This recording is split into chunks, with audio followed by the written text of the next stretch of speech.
আরিফ, তুই বসে বসে কি করছিস? উপরে ফ্যানটা দেখ, অনেক ময়লা হয়ে গেছে, এটাকে এখনই পরিষ্কার কর। আরে হ্যাঁ, এখনই করছি, আগে গেমটা খেলে নি। ভাইয়া ভাইয়া, আমি কি ফ্যানটা পরিষ্কার করব? আরে আমার ভাই, তাহলে কর না। তাহলে ভাই আমাকে বিরিয়ানি খাওয়াতে হবে, আমি পরিষ্কার করব। আরে ভাই তুই কর, আমি অর্ডার করছি অনলাইনে। ঠিক আছে ভাই, আমি এখনই তাহলে লেগে পড়ছি। এই নেন ভাই আপনার পার্সেল। ঠিক আছে ভাই, ধন্যবাদ, তাহলে আমি গেলাম।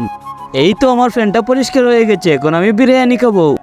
ভাইয়া ভাইয়া, আমি ফ্যানটা পরিষ্কার করেছি, এখন আমাকে বিরিয়ানি এনে দাও। কিন্তু তারপর এমন কিছু ঘটেছিল যেটি দেখলে আপনিও আস্তে আস্তে গড়াগড়ি খাবেন। তার আগে এই বক্সের ভিতর পৃথিবীর সব থেকে সুন্দর একটি ছবি আছে, সেটি দেখতে হলে ভিডিওটিতে লাইক করে চ্যানেলটিকে সাবস্ক্রাইব করে দেন। তাহলে করে দিয়েছেন তো? এই ছবিটিকে যারা সুন্দর মনে করে তারা ভিডিওটিতে লাইক করে চ্যানেলটিকে সাবস্ক্রাইব করে দাও, আর কমেন্টে আল্লাহর নামটি লিখে দিও। আরে ভাই, আমার বিরিয়ানি তো শেষ হয়ে গেল, আমরা সব খেয়ে ফেলেছি। আরে ভাই, এসব কি বলছো? আমার বিরিয়ানি তোমরা কেন খেয়ে ফেললি? এরপর কি হলো সেটি দেখতে হলে চ্যানেলটিকে সাবস্ক্রাইব করে দাও।